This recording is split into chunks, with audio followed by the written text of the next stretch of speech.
Hello everyone, this is Ujjwal Piyush, your chemistry master teacher at Vedantu. जैसा कि मैंने आपसे वादा किया था कि आज शाम तक आपको बायोमॉलिक्यूल्स का वीडियो अपलोड हो जाएगा, तो अभी आपको थोड़ी देर में मिल जाएगा ये बायोमॉलिक्यूल्स, है ना। पहले मैं सोच रहा था कि लाइव आऊँगा, बट थोड़ा अभी तबीयत थोड़ी सी और गला उस हिसाब से है नहीं, तो मैंने कहा कि रिकॉर्डेड सेशन ही भेज देता हूँ मैं आपको। आपकी पढ़ाई नहीं रुकनी चाहिए, है ना। तो let's get started with biomolecules. Biomolecules अगर क्वेश्चन की बात करूं तो क्वेश्चन इससे 100% आने वाला है। इंपॉर्टेंट टॉपिक है, तो जितना इंपॉर्टेंट पॉइंट्स मैं आपको बता दूं उसको आप अच्छे से रिवाइज कर लो। क्वेश्चंस हमने पहले भी प्रैक्टिस किया है, कल भी प्रैक्टिस करेंगे, और फिर हम लोग कल मॉक टेस्ट भी करेंगे, और फिर एट लास्ट में आपको फॉर्मूला शीट और रिविजन और रिएक्शंस ट्रेंड्स वगैरह मैं आपको बता दूंगा, और उसके बाद फिर हम लोग पेपर देने जाएंगे और पेपर में फोड़ के आएंगे। ठीक है, अगर आपने चैनल को सब्सक्राइब नहीं किया है तो फटाफट से चैनल को सब्सक्राइब कर लो और बेल आइकन को जरूर दबा देना। स्लाइड हर बार की तरह कार्तिका मैम ने प्रिपेयर किया है, thank you so much ma'am. And हाँ, अगर आपने बच्चे टेलीग्राम ग्रुप नहीं ज्वाइन किया है तो प्लीज ग्रुप को ज्वाइन कर लो, डिस्क्रिप्शन बॉक्स में भी लिंक होगा, क्योंकि सभी नोट्स आपको यहीं पर मिलने वाले हैं। ठीक है, चलो तो शुरू करते हैं चैप्टर बायोमॉलिक्यूल्स। बायोमॉलिक्यूल्स क्या है? Complex organic compound which governs the common activity of the living organism are called biomolecules. Complex organic compound which governs common activities of living organism are called biomolecules. Important points भी मैं टिक कराता जाऊंगा आपको, ठीक है। Living system are made up of various complex biomolecules like carbohydrates, proteins, nucleic acid, lipids etcetera. ठीक है, इनके बारे में हमें इस चैप्टर में पढ़ना है। Carbohydrates, proteins, nucleic acid, lipids etcetera. ठीक है, तो आज हम लोग क्या करेंगे, जो इंपॉर्टेंट है वो क्या क्या पढ़ना है इसके बारे में। कार्बोहाइड्रेट्स के बारे में पढ़ेंगे, प्रोटीन्स के बारे में पढ़ेंगे, लिपिड्स के बारे में पढ़ेंगे, और न्यूक्लिक एसिड के बारे में आज हम लोग डिस्कस करने वाले हैं। ठीक है, चलो तो let's begin with carbohydrate. Important है जनरल फॉर्मूला। क्या इंपॉर्टेंट है बच्चे? जनरल फॉर्मूला इंपॉर्टेंट है। क्या होता है? CxH2O whole Y. CxH2O whole Y, this is your general formula of carbohydrate. Example की बात करें तो आपको पता है बच्चे, ग्लूकोज। क्या पता है? Glucose C6H12O6 glucose fits into this general formula C6H2O whole 6। C6H2O whole 6, क्योंकि जनरल फॉर्मूला क्या है? CxH2O sorry CxH2O whole y। ठीक है, चलो देखो गला अभी भी सही नहीं हुआ है, बट इसीलिए मैं थोड़ा सा रिकॉर्ड करके दे रहा हूं कम समय में, और फिर उसके बाद कल हम लोग क्वेश्चन करेंगे, है ना। पर कोई बात नहीं, हमने जो वादा किया था वो तो आपको करके देना ही है, क्योंकि तबीयत सही हो ना हो, पेपर तो उसी दिन होने वाला है कि नहीं। एंड बस इसी वजह से मैंने कहा कि नहीं, लाइव ना जा पाऊं लेकिन रिकॉर्डेड सेशन बच्चों के पास जरूर पहुंच जाना चाहिए, उनकी पढ़ाई नहीं रुकनी चाहिए, है ना। तो ठीक है, तो क्या कहता है मॉलिक्यूलर फॉर्मूला ग्लूकोज का? Fits into this general formula that is C6H2O whole 6।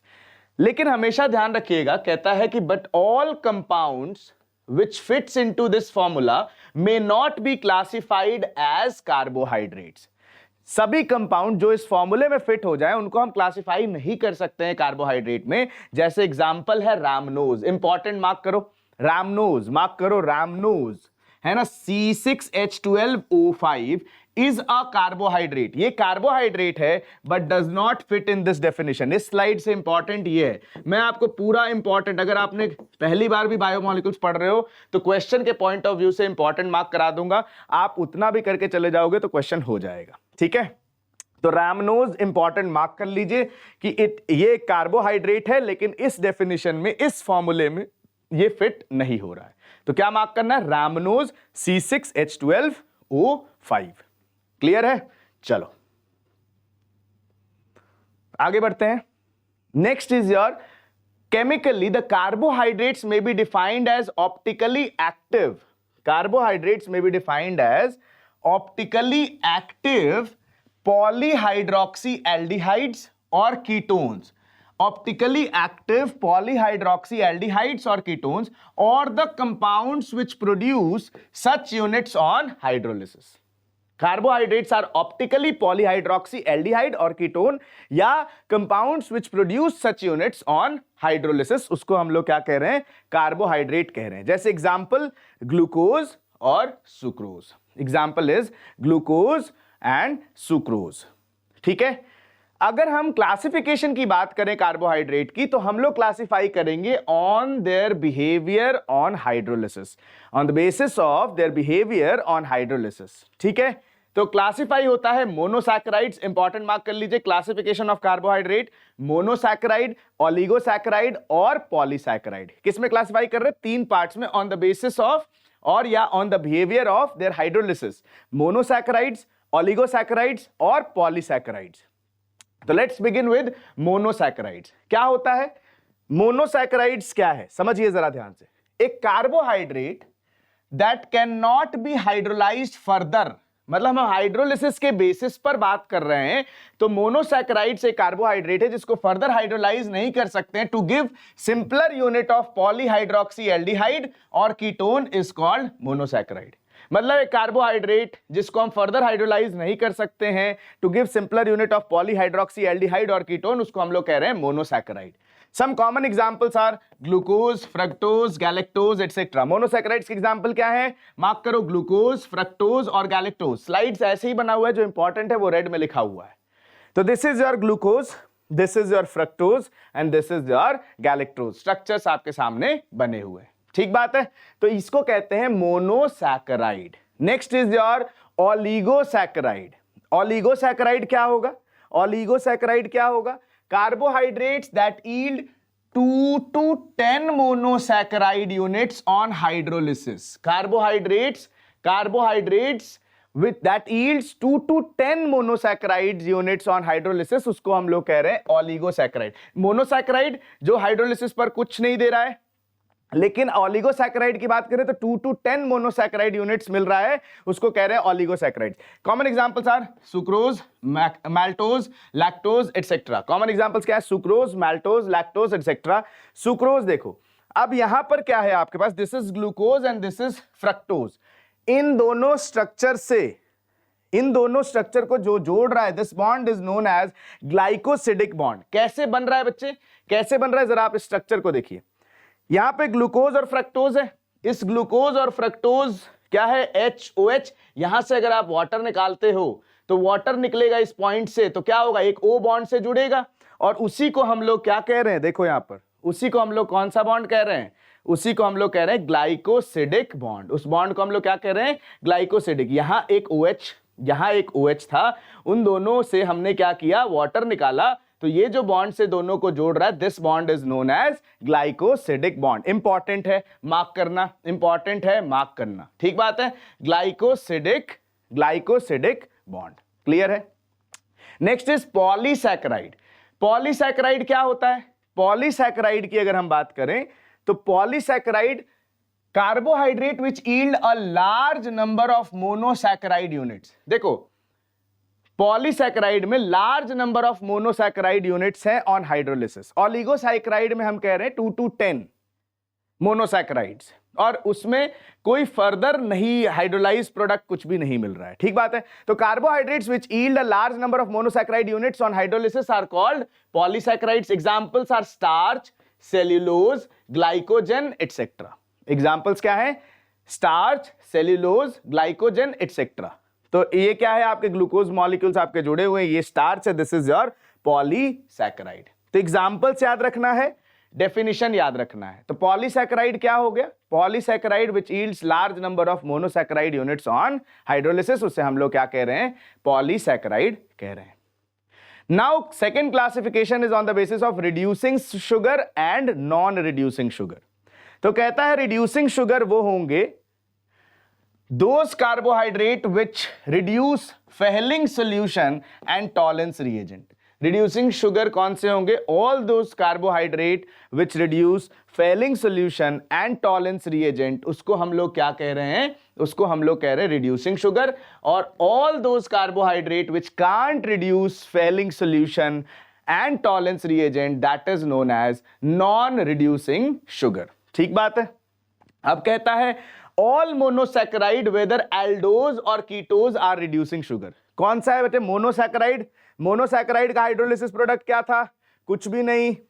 ऑलिगोसैकेराइड 2 to 10 monosaccharides and polysaccharides. Polysaccharides क्या बताया था? पॉलीसैकेराइड्स बहुत सारे मोनोसैकेराइड्स। तो ऑल मोनोसैकेराइड्स वेदर एल्डोज और ketose are reducing sugar. Example याद रखना है, ऑल मोनोसैकेराइड वेदर एल्डोज और कीटोज, उसको हम लोग क्या कह रहे हैं? रिड्यूसिंग शुगर कह रहे हैं। Non reducing sugar, non reducing sugar आपने देख लिया, all those carbohydrate which can't reduce Fehling solution and Tollens reagent. Reducing sugar में देखिए इन डाइसैकेराइड्स, मोनोसैकेराइड्स में तो देख लिया, disaccharides if the reducing group of monosaccharides that is aldehydic or ketonic group are free, these are reducing sugar। कह रहा है disaccharide में रिड्यूसिंग ग्रुप ऑफ मोनोसैकेराइड जैसे कि एल्डिहाइडिक और कीटोनिक ग्रुप अगर फ्री हैं तो वो आपका रिड्यूसिंग शुगर होगा। Example maltose and lactose. If we talk about non-saccharides, non-reducing sugar in disaccharide, if the reducing group of monosaccharides that is aldehydic और ketonic group are bonded, अगर free है तो reducing sugar, अगर bonded है तो non-reducing sugar। Simple है, अगर free है तो reducing sugar, aldehydic और ketonic group अगर free है तो reducing sugar, अगर bonded है तो non-reducing sugar। ठीक है?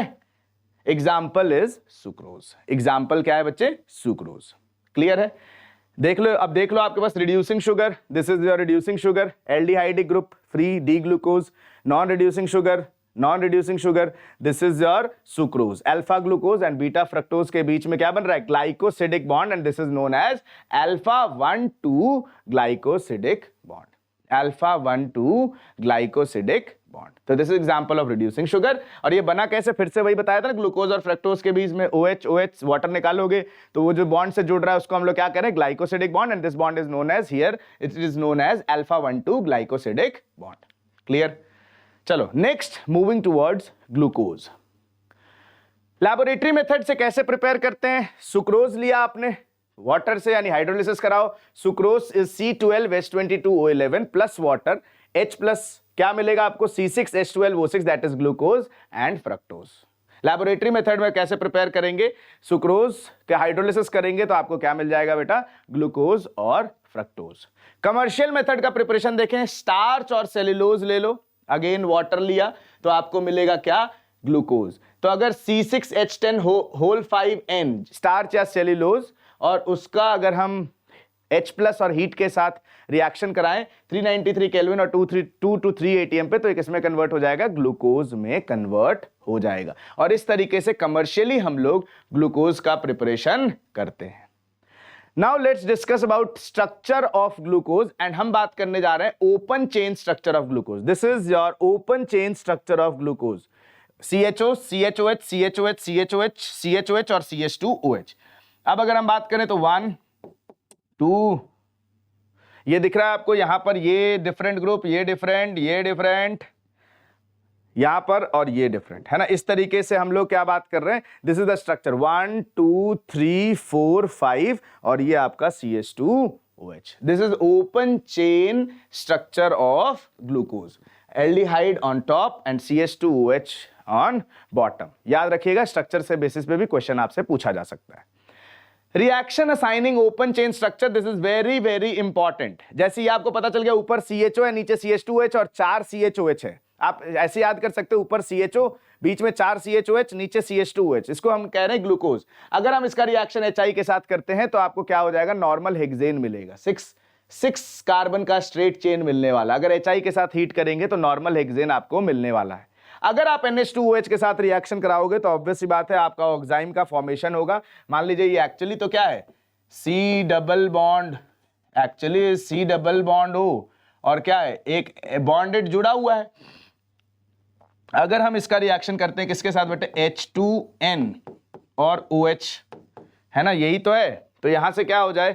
अगर मैं इसको यहां से वाटर निकालूं यहां से तो क्या हो जाएगा? C double bond N OH, यही तो बन रहा है। तो इसी को हम लोग क्या कह रहे हैं? ऑक्साइम कह रहे हैं। तो ये बना ऐसे ही होगा।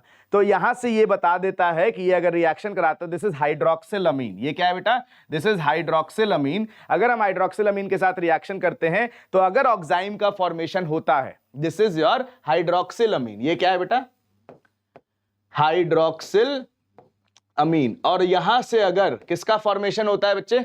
यहां से अगर ऑक्साइम का फॉर्मेशन होता है तो हम कंफर्म करेंगे कि carbonyl group is present in glucose. तो इस तरह से टेस्ट से क्वेश्चन पूछे जा सकते हैं, कंफर्मेशन से क्वेश्चन पूछे जाते हैं, इसलिए मैं कह रहा हूं फिर से ये इंपॉर्टेंट वाला पार्ट है। क्लियर है? तो इस जो बन क्या रहा है, दैट इज ग्लूकोज ऑक्साइम। तो ये रिएक्शंस आपको ध्यान रखने हैं। नेक्स्ट अगर हम बात करते हैं नेक्स्ट रिएक्शन की, जैसा CHO, CHOH4 और CH2OH ग्लूकोज है, अगर HCN के साथ रिएक्शन कराते हैं तो आपको साइनोहाइड्रिन बनेगा, CH, CN और OH हो जाएगा। अगेन कार्बोनिल ग्रुप कंफर्म हो रहा है। अगर Br2 और H2O, this is again important reaction my dear student, Br2 और H2O ब्रोमिनेशन कराते हैं, Br2 और H2O नॉट ब्रोमिनेशन सॉरी, अगर Br2 और H2O ब्रोमीन वाटर से रिएक्शन करवाते हैं तो ये भी बताता है CHO इज प्रेजेंट, क्योंकि ये ऑक्सीडाइज करेगा CHO को किसमें? COOH में। ठीक है, Br2 देखते ही लगता है bromination, but here it is bromine water. And अगर हम इसका रिएक्शन कराते हैं ग्लूकोज से तो ये भी कंफर्म करता है CHO, because CHO group is oxidised to carboxylic acid and this is important, this is important, this is important. ठीक है, तो मैं इंपॉर्टेंट मेन पार्ट ही डिस्कस कर रहा हूं ताकि आप अच्छे से इसको रिवाइज कर लो और इससे क्वेश्चन आपका छूटे नहीं। नेक्स्ट आ जाइए, अगला रिएक्शन है ग्लूकोज का। अगर एसिटिक एनहाइड्राइड के साथ रिएक्शन कराते हैं तो आपका जितना भी CHOH वाला पार्ट है, जितना भी आपका CHOH वाला पार्ट है वो सब कन्वर्ट हो जाता है एंड इसको हम लोग कहते हैं ग्लूकोज पेंटा एसीटेट। ये बताता है 5 OH ग्रुप मौजूद हैं, ये कंफर्म करता है। अगर हम रिएक्शन कराते हैं एसिटिक एनहाइड्राइड से बनता है क्या? Glucose penta acetate and this confirms कि 5 OH group is present. Next अगर HNO3 के साथ ऑक्सीडेशन करते हैं तो आपका क्या कंफर्म होता है? 1 degree alcoholic group, 1 degree alcoholic group जो है वो भी ऑक्सीडाइज हो जाता है और कन्वर्ट हो जाता है COH में and this is known as glucaric acid और सैकरिक एसिड। इसको सैकरिक एसिड कॉमनली बोलते हैं, सैकरिक एसिड। ठीक है, तो दीज रिएक्शंस आर इंपॉर्टेंट। तो एक बार रिएक्शंस फिर से एक बार रिवाइज कर लेते हैं। रिएक्शंस क्या पढ़ा हमने? सबसे पहला पढ़ा हमने रिएक्शन कि अगर HI के साथ हीट करेंगे तो क्या बनेगा? आपको स्ट्रेट चेन बनेगा, हेक्सेन बनेगा। NH2OH के साथ करेंगे तो आपको ऑक्साइम बनेगा, वो कंफर्म करेगा कार्बोनिल ग्रुप। HCN के साथ अगर करेंगे तो साइनोहाइड्रिन बनेगा, अगेन ये कंफर्म करेगा कार्बोनिल ग्रुप। ब्रोमीन वाटर के साथ रिएक्शन करेंगे तो ऑक्सीडेशन हो जाएगा CHO का, again CHO group is present, ये बात कंफर्म हो रहा है। और फिर नेक्स्ट रिएक्शन अगर हम लोग आगे बढ़ें तो अगर ग्लूकोज एसिटिक एनहाइड्राइड के साथ रिएक्शन करेंगे तो ग्लूकोज पेंटा एसीटेट बनेगा, जो ये कंफर्म करेगा कि 5 OH ग्रुप हैं इसमें। और अगर HNO3 के साथ ऑक्सीडेशन कराते हैं तो 1 डिग्री अल्कोहलिक ग्रुप यानी OH ग्रुप का कंफर्मेशन होगा, जो कन्वर्ट हो जाता है COOH में and this is known as saccharic acid. I hope this is clear to everyone. Yes, now reaction not given by open structure of glucose, again बच्चे ये this is very important, this is very important. Aldehyde give 2,4-DNP test, Skiff test and reacts with NaHSO3 to form hydrogen sulfide addition product. However, glucose does not undergo these reactions. However, glucose does not undergo these reactions. देखो, aldehyde जो है वो 2,4-DNP test देगा, स्किफ्स test देगा और react करेगा NaHSO3 के साथ to form hydrogen sulphide addition product. लेकिन अगर मैं बात करूं ग्लूकोज की तो ग्लूकोज आपको ये रिएक्शन नहीं देता है। Important, glucose pentaacetate does not react with hydroxylamine. Glucose pentaacetate जो है वो हाइड्रोक्सिल अमीन के साथ रिएक्ट नहीं करेगा। This indicates that free CHO group is absent from glucose. Glucose pentaacetate जो है वो हाइड्रोक्सिल अमीन के साथ रिएक्ट नहीं कर रहा है, तो इसका मतलब है कि फ्री CHO ग्रुप एब्सेंट है किससे? ग्लूकोज से। Free CHO group is absent from glucose. Clear है? तो फिर क्या बात हुई? तो बात हुई साइक्लिक स्ट्रक्चर ऑफ ग्लूकोज की। तो जरा साइक्लिक स्ट्रक्चर ऑफ ग्लूकोज देख लीजिए। स्ट्रक्चर सेम है, बस यहां पे हमने ये C ये वाला पार्ट O से जोड़ दिया और यहां पे फर्स्ट कार्बन पे डिफरेंस आता है। देख लो फटाफट, यहां पर आप देखिए HOH है, यहां पे कॉन्फ़िगरेशन का फर्क आएगा, यहां पे बस, बाकी सब कुछ सेम है। तो ये this is alpha D plus glucose और this is beta D plus glucose, alpha D glucose. अब अल्फा बीटा कैसे कह रहे हैं? Both these form differ in configuration at C1। अगर C1 पे कॉन्फ़िगरेशन चेंज हो रहा है उसको हम लोग कह रहे हैं एनोमेरिक कार्बन।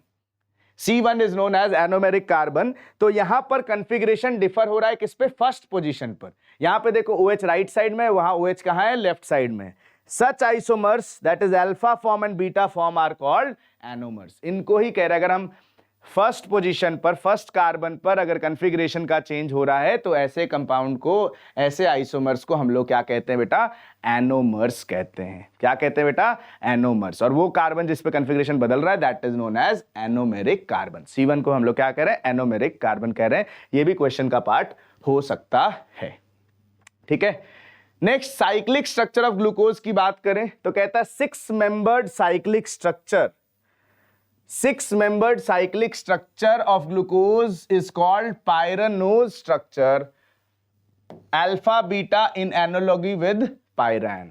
अब देखो, the cyclic structure of glucose is more correctly represented by Haworth structure as given below। तो ये देखो इस तरीके से रिप्रेजेंट कर रहे हैं। यहां पर आप चेक करो, alpha D glycopyranose, alpha D glycopyranose, first carbon पे देखो HOH, और यहां पे कॉन्फ़िगरेशन चेंज हो रहा है HOH, है ना। यहां पे OH नीचे है, यहां पर OH आपका ऊपर है। तो इसको कह रहे हैं अल्फा डी ग्लूकोपायरानोज या अल्फा पायरानोज रिंग है ये बीटा डी ग्लूकोपायरानोज, यहां बीटा पायरानोज रिंग है।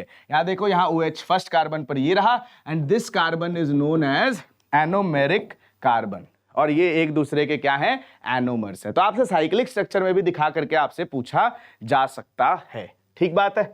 चलिए आगे बढ़ते हैं। Next we are moving towards fructose. Fructose को डिस्कस कर लेते हैं।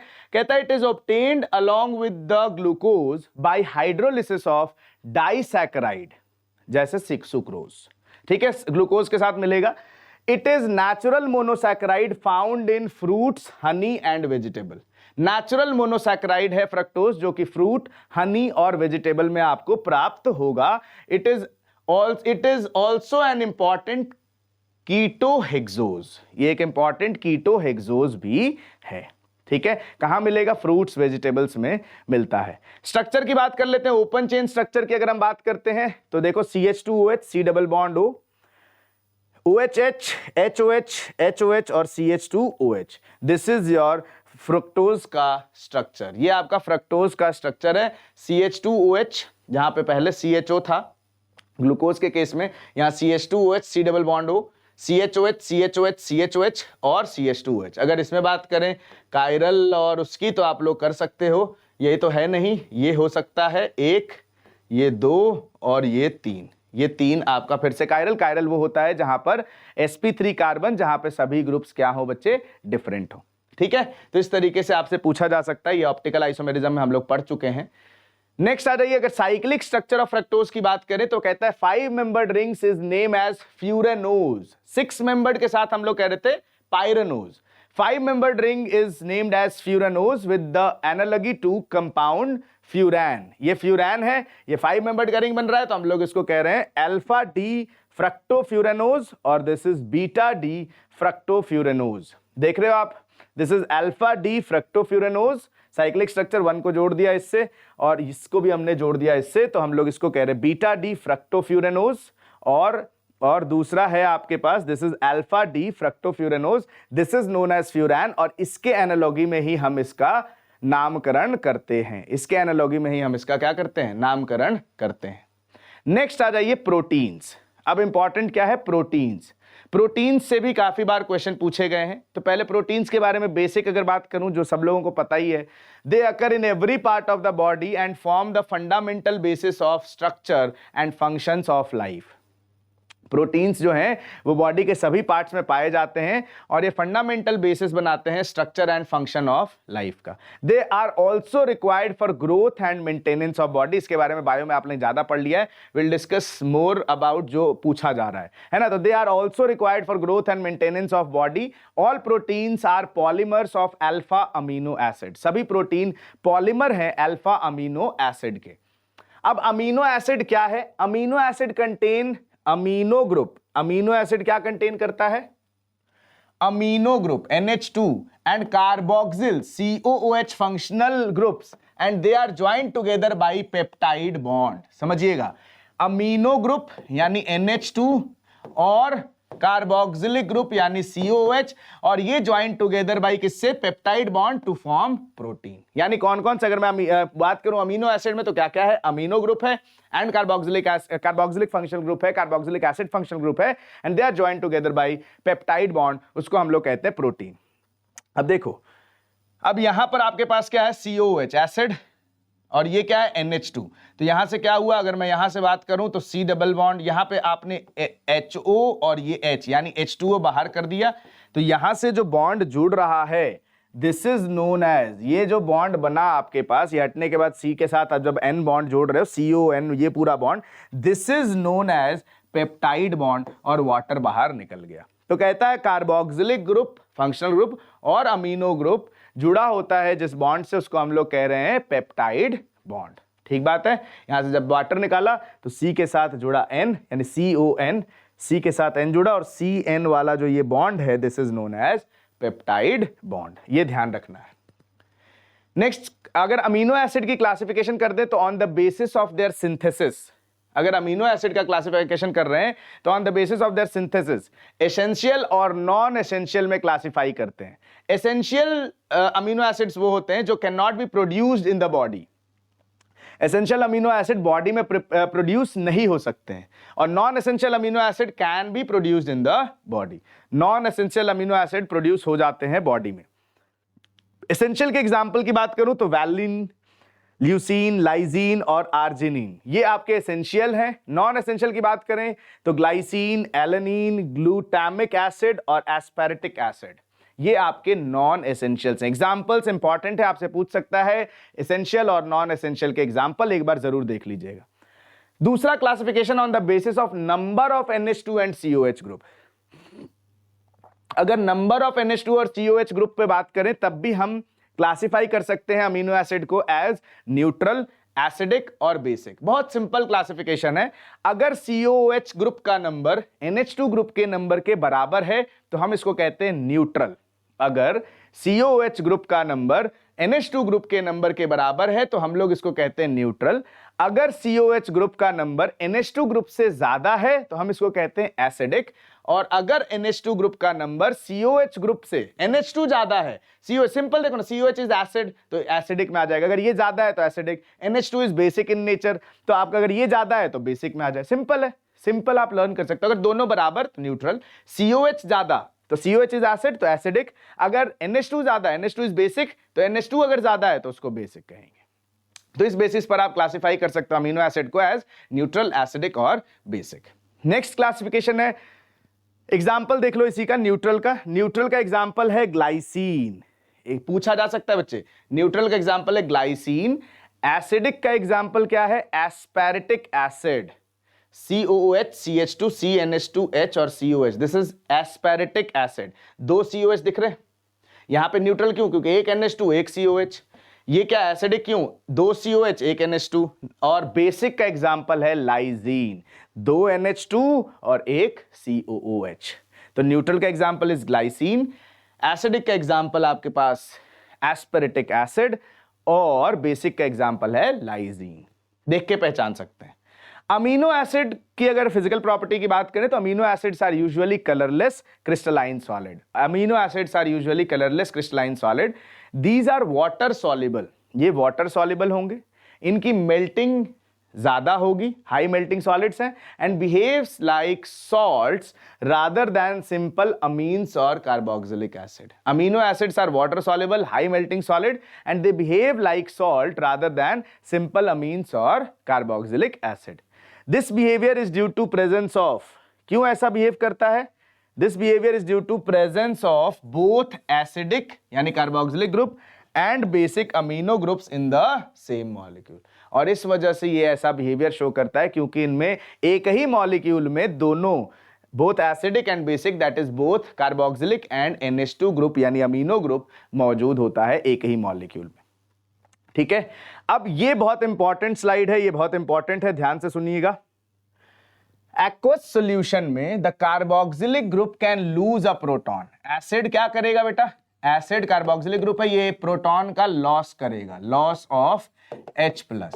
एंड अमीनो ग्रुप जो है, जो कि बेसिक है, ये क्या है बेटा?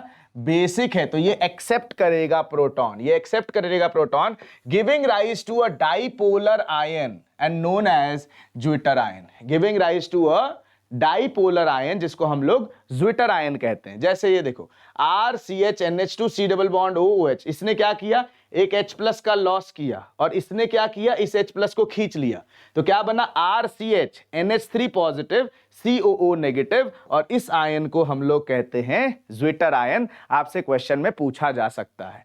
तो ये बेटा क्या होता है, ये न्यूट्रल होता है but contains both positive and negative charge.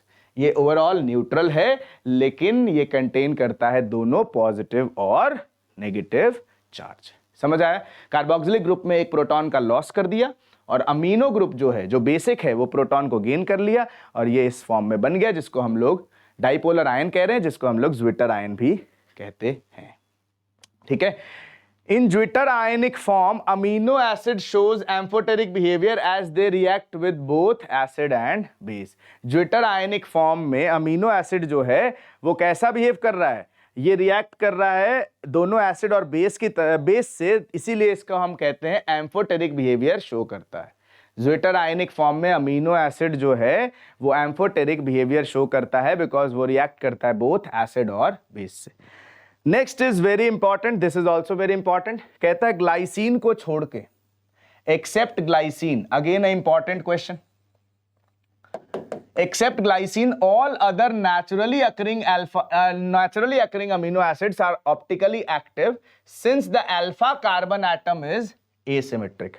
अब देखो ग्लाइसिन में क्या है कि आपके पास दोनों ये है तो ये कायरल नहीं है, नॉट कायरल, नॉट कायरल, तो ये सिर्फ किस में होता है, ग्लाइसिन में। बाकी इसको छोड़ दिया जाए तो सभी naturally occurring amino acids are optically active and therefore glycine is optically inactive, क्योंकि कायरल सेंटर नहीं है। कायरल सेंटर क्या होता है, sp3 एटम हो और उस पर जुड़े हुए सभी ग्रुप्स जो हैं वो डिफरेंट होने चाहिए, जो कि ग्लाइसिन में नहीं है क्योंकि दो हाइड्रोजन सेम है। इंपॉर्टेंट है। नेक्स्ट हम प्रोटीन के स्ट्रक्चर की बात कर लेते हैं। If we talk about structure of protein, तो प्रोटीन के स्ट्रक्चर में देखो, on the basis of molecular shape हम लोग कहेंगे फाइब्रस प्रोटीन और ग्लोबुलर प्रोटीन। अगर मॉलिक्यूलर शेप के बेसिस पर कहें तो फाइब्रस प्रोटीन और ग्लोबुलर प्रोटीन दो तरह से हम लोग क्लासिफाई कर सकते हैं। फाइब्रस प्रोटीन क्या होता है, कहता है कि whenever polypeptide chains run parallel, देखो समझ लो, fibrous protein whenever polypeptide chain run parallel and are held together by hydrogen and disulphide bonds, held together by hydrogen and disulfide bonds, then fiber-like structure is formed. Then fiber-like structure is formed.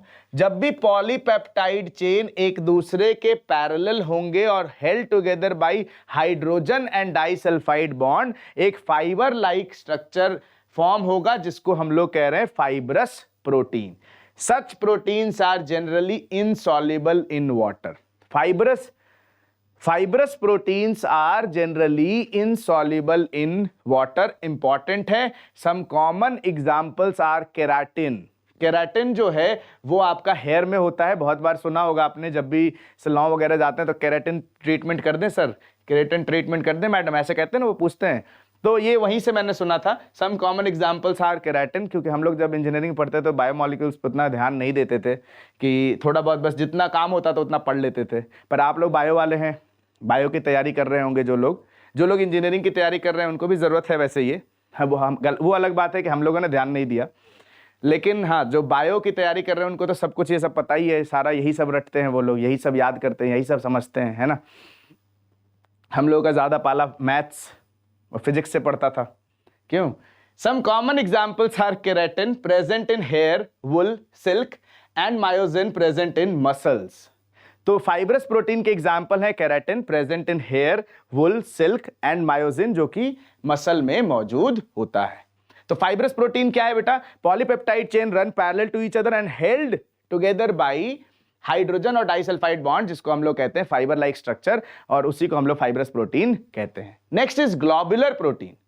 This structure results when the chains of polypeptides coils to give spherical shape. अभी parallel थे, अभी fibrous protein में क्या थे, parallel, globular में क्या है, वो चेन ऑफ पॉलीपेप्टाइड जो coil together to give spherical shape, ऐसा कुछ स्फेरिकल सा शेप मिलेगा ऐसा, this is known as globular protein. ऐसा लग रहा है सांप ने ऐसा ऐसा कर लिया, स्नेक ने, है ना, that is your globular protein, मुझे ऐसा लग रहा है। These are usually soluble in water. Fibrous proteins are generally insoluble in water. Globular proteins are generally soluble in water. And common examples are insulin and albumin. ठीक है, common examples are insulin और albumins. ठीक है, now this is again important. Structure and shape of protein can be studied at 4 different levels. Primary structure straight chain होगा, secondary थोड़ा सा coiled, tertiary थोड़ा और ज्यादा, और क्वार्टरनरी बहुत ज्यादा, ऐसे याद करना है इसको, है ना। Shape, structure and shape of proteins can be studied at 4 different levels. Primary structure simple, secondary थोड़ा सा, टर्शियरी थोड़ा और ज्यादा, और क्वार्टरनरी में पूरा उलझा हुआ, है ना, ऐसे।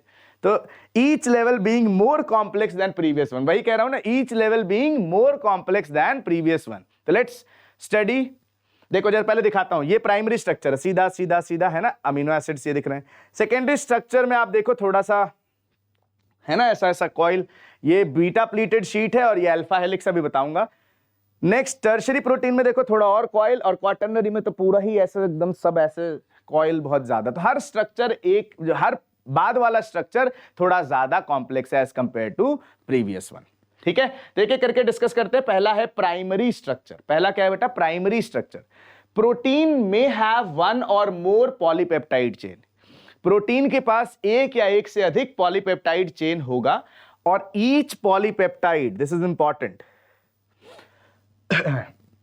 each polypeptide in a protein has amino acid linked with each other in a specific sequence, and this sequence of amino acid that is said to be the primary structure of that protein. मतलब हर polypeptide in a protein, उसके पास amino acid होगा जो link होगा एक दूसरे से किसी specific sequence में, एंड यही वो सीक्वेंस है अमीनो एसिड का जिसको हम लोग कह रहे हैं primary structure of protein. Any change in this primary structure that is sequence of amino acid, कोई भी चेंज जो, यानी सीक्वेंस ऑफ अमीनो एसिड में कोई भी चेंज होगा वो क्रिएट करेगा डिफरेंट प्रोटीन को, है ना। तो any change in this primary structure that is sequence of amino acid will generate a different protein. Next is secondary structure.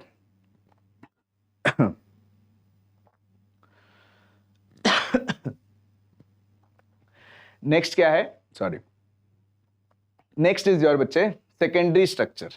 It refers to the shape in which a long polypeptide chain can exist. ये एक ऐसे shape को बताता है जिसमें long polypeptide chain can exist. They are found to exist in 2 different types of structure, that is, अभी जैसा मैंने बोला था, alpha helix and beta pleated sheet structure. किसमें किसमें, alpha helix and beta pleated sheet structure, alpha helix and beta pleated sheet structure. अब देखो यहां पर अल्फा हेलिक्स में क्या है, दोनों में अंतर पूछा जाएगा। अल्फा हेलिक्स में क्या है बच्चे, ऑल पॉसिबल एच बॉन्ड्स, ये आपका देखो ये अल्फा हेलिक्स है, यहां पे इंट्रामॉलिक्यूलर एच बॉन्ड है, और बीटा शीट्स में क्या है, इंटरमॉलिक्यूलर एच बॉन्ड। ये यही इंपॉर्टेंट ध्यान रखना है। अल्फा हेलिक्स में all possible H bonds intramolecular हैं, are formed to give right-handed screw configuration, है ना। राइट हैंडेड क्या है, स्क्रू कॉन्फ़िगरेशन। अल्फा हेलिक्स में इंपॉर्टेंट क्या है कि ऑल पॉसिबल एच बॉन्ड्स जो कि intramolecular are form to give right handed screw configuration. और बीटा प्लीटेड स्ट्रक्चर की अगर बात करें तो कहता था peptide chains are stretched out to maximum extension. Peptide chain को हमने, ये देखो इसको हमने क्या किया, स्ट्रेच किया मैक्सिमम एक्सटेंशन में, and then joined by intermolecular H bond. ये सब क्या है, ये इंटरमॉलिक्यूलर एच बॉन्ड से ज्वाइन किया, इनको स्ट्रेच किया अपने मैक्सिमम एक्सटेंशन में और फिर ज्वाइन किया इंटरमॉलिक्यूलर। तो ये क्या है, ये हाइड्रोजन बॉन्ड्स है। इसमें अल्फा हेलिक्स में पूछेगा तो आप बताओगे इंट्रामॉलिक्यूलर, और बीटा शीट में अगर पूछेगा तो intermolecular H bond. Intermolecular H bond होता है बीटा शीट में, और इंट्रामॉलिक्यूलर होता है एच बॉन्ड किसमें, इंट्रामॉलिक्यूलर एच बॉन्ड होता है अल्फा हेलिक्स में। तो ये ध्यान रखिएगा, स्ट्रक्चर से क्वेश्चंस पूछे गए हैं और पूछे जा सकते हैं। नेक्स्ट आ जाता है टर्शरी स्ट्रक्चर। तो tertiary structure of protein represents overall folding of polypeptide chain. Tertiary structure of protein represents overall folding of polypeptide chain, that is further folding of secondary structure. It gives rise to two major molecular shape, that is fibrous and globular. Tertiary में दो major molecular shape आते हैं, fibrous और globular, जो कि हमने discuss किया। Main forces, this is important, this point is very very important बच्चे। Main forces which stabilise 3-degree structure of proteins are hydrogen bonds, disulfide linkage, van der Waal and electrostatic force of attraction. तो कहता है main force जो stabilise कर रहा है 3-degree structure of protein को, वो है hydrogen bond, disulphide linkage, van der Waal and electrostatic force of attraction. तो यही वो फोर्स है जो स्टेबलाइज कर रहे 3-degree स्ट्रक्चर को, that is hydrogen bond, disulphide linkage, van der Waals and electrostatic force of attraction. Next आ जाता है क्वाटरनरी स्ट्रक्चर। कहता है some of the proteins are composed of 2 और मोर पॉलीपेप्टाइड चेन, जिसको हम रेफर कर रहे हैं एज सब यूनिट्स, है ना। The spatial arrangement of these subunits with respect to each other is known as quaternary structure. उसको हम लोग क्या कह रहे हैं, क्वाटरनरी स्ट्रक्चर। तो इंपॉर्टेंट ज्यादातर कौन सा है बेटा, सेकेंडरी और टर्शरी। सेकेंडरी में अल्फा हेलिक्स, बीटा प्लीटेड, और टर्शरी में आपने फाइब्रस और ग्लोबुलर के बारे में देखा है। नेक्स्ट इंपॉर्टेंट टॉपिक जहां से क्वेश्चन पूछा जा सकता है, that is denaturation of protein. Denaturation of protein क्या है? Due to physical change like change in temperature और chemical change like change in pH, hydrogen bonds are disturbed. कहता है फिजिकल चेंज की वजह से, जैसे टेम्परेचर में अगर चेंज कर दें, या केमिकल चेंज जैसे पीएच में चेंज कर दें, hydrogen bonds are disturbed. Due to this globules जो हैं वो unfold and helix gets uncoiled. मतलब ये चेंज की वजह से जो ग्लोब्यूल्स हैं वो अनफोल्ड हो जाएंगे और हेलिक्स जो है, हेलिक्स स्ट्रक्चर जो अनकॉइल हो जाएगा, and protein loses it's biological activity. Protein loses it's, किसकी वजह से? आइदर फिजिकल चेंज और केमिकल चेंज की वजह से ग्लोब्यूल्स अनफोल्ड होंगे, हेलिक्स अनकॉइल्ड होगा, जिसकी वजह से प्रोटीन अपनी बायोलॉजिकल एक्टिविटी को लूज करेगा और उसको हम लोग क्या कहेंगे बच्चे, डीनेचुरेशन ऑफ प्रोटीन। जैसे आप देखो फोल्डेड प्रोटीन है, डीनेचुरेशन के बाद ये अनफोल्ड हो जाएगा। This is known as denaturation of protein. During denaturation, secondary and tertiary structures are destroyed, but primary structure remain intact. Again, a very important point कि denaturation के दौरान secondary और tertiary structure destroy होगा, but primary structure intact रहेगा. Examples are very important. Coagulation of egg white on boiling. Coagulation of egg white on boiling. Coagulation of egg white on boiling. This is an example of denaturation of protein. Curdling of milk, which is caused due to the formation of lactic acid by the bacteria present in milk. Another example, curdling of milk, which is caused due to the formation of lactic acid by the bacteria present in the milk. ठीक है, I hope यहां तक आपको चीजें समझ आ गई होंगी। जो जो बातें बता रहे हैं, this is more very very very very important, इसको अच्छे से पढ़ के जाना है आपको। Next is your nucleic acid. Nucleic acid क्या है? कहता है it has been observed that nucleus of living cell is responsible for this transmission of inherent characters also called heredity. Nucleus of living cell is responsible for the transmission of inherent characters called heredity. बेहतर आप लोग bio में अच्छे से पढ़ा ही होगा इसके बारे में। The particles in nucleus of the cell responsible for heredity are called chromosomes. The particles in nucleus of the cell responsible for heredity are called chromosomes, which are made up of proteins and another type of biomolecules called nucleic acid.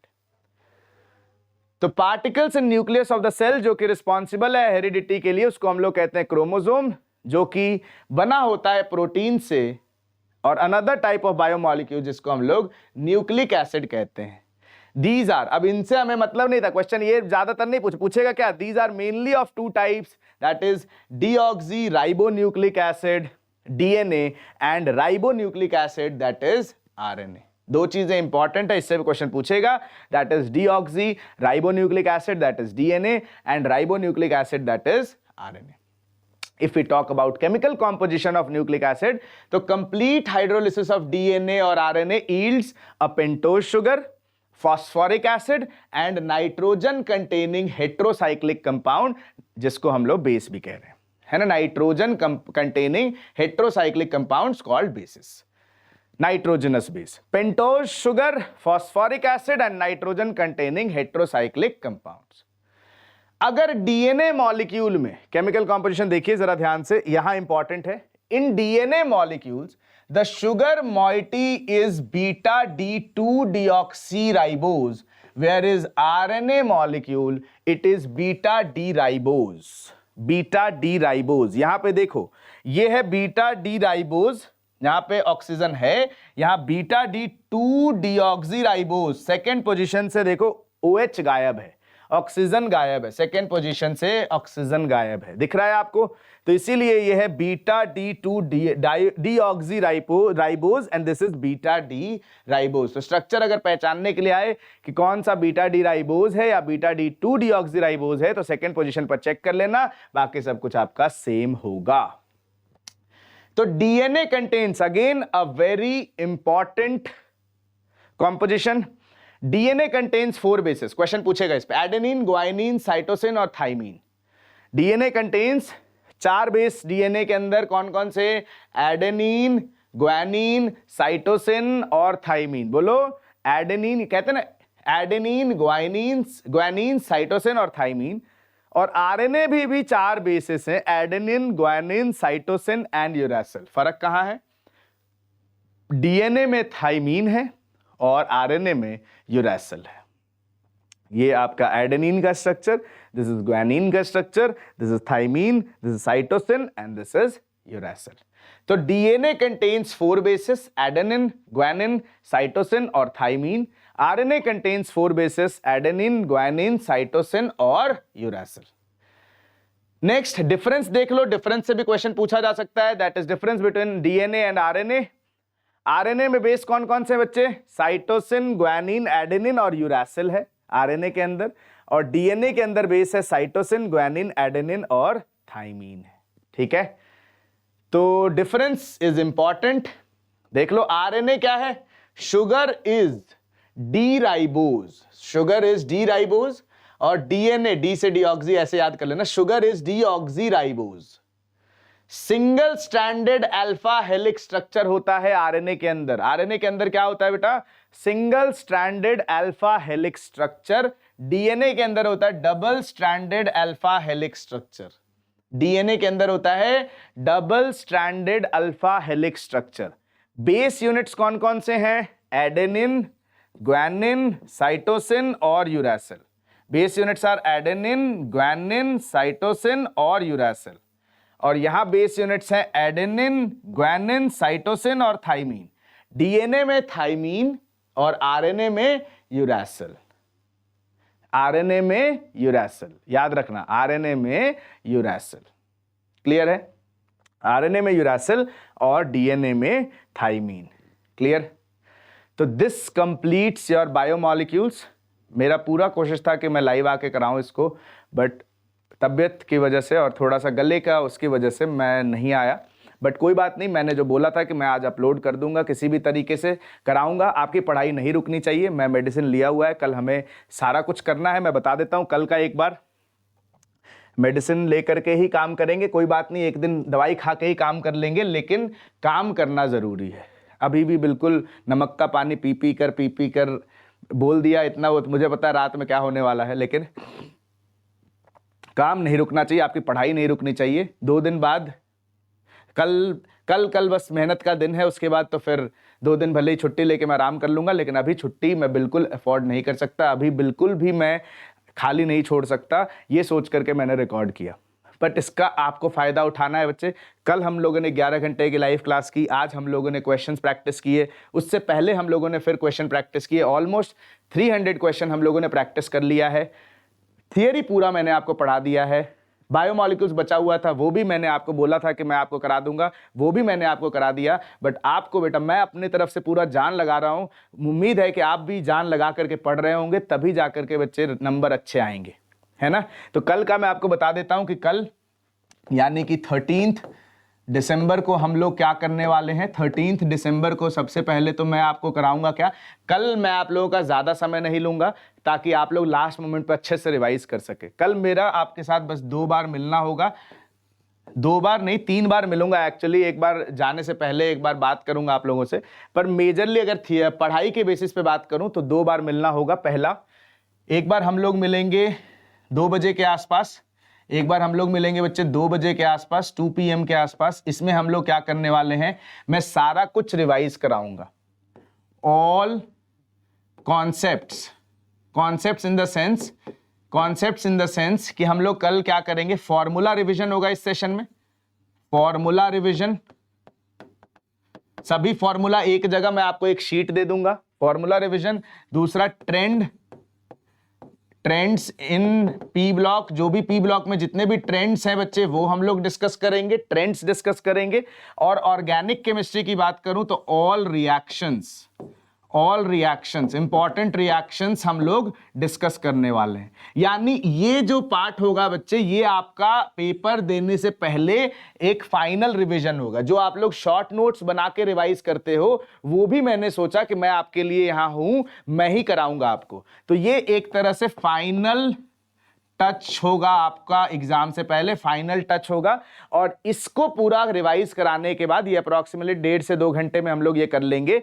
इसके बाद मैं शाम में आपसे 6 बजे मिलूंगा और 6 बजे हम लोग क्या करेंगे बेटा, हम लोग एक मॉक टेस्ट देंगे। पेपर से पहले हम लोग एक क्या करेंगे बेटा, मॉक टेस्ट देंगे। यहां पे हम लोग 45 क्वेश्चंस करेंगे और यहां से हम लोग अपने आप को एक बार जज करेंगे, चेक करेंगे कि हमारी तैयारी कितनी हो गई है। अच्छे से अपनी तैयारी को कॉन्फिडेंट होकर के ये टेस्ट देंगे, ये मान के कि जैसे कि हम लोग अगले दिन टेस्ट देने वाले हैं।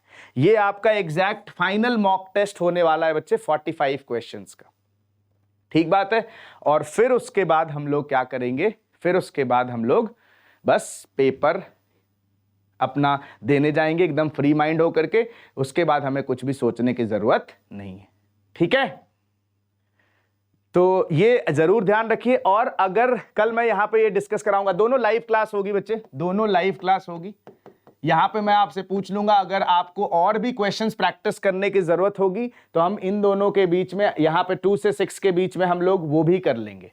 अगर आपको और क्वेश्चंस करना होगा मैं आपसे डिस्कस करूंगा। अगर आपको लगेगा कि और क्वेश्चंस करा दो तो हम लोग वो भी करेंगे, क्वेश्चंस करेंगे। लेकिन हाँ, 8 बजे के बाद हम लोग बिल्कुल आप अपना फाइनल रिवाइज करना और अगले दिन टेस्ट देना, ठीक है।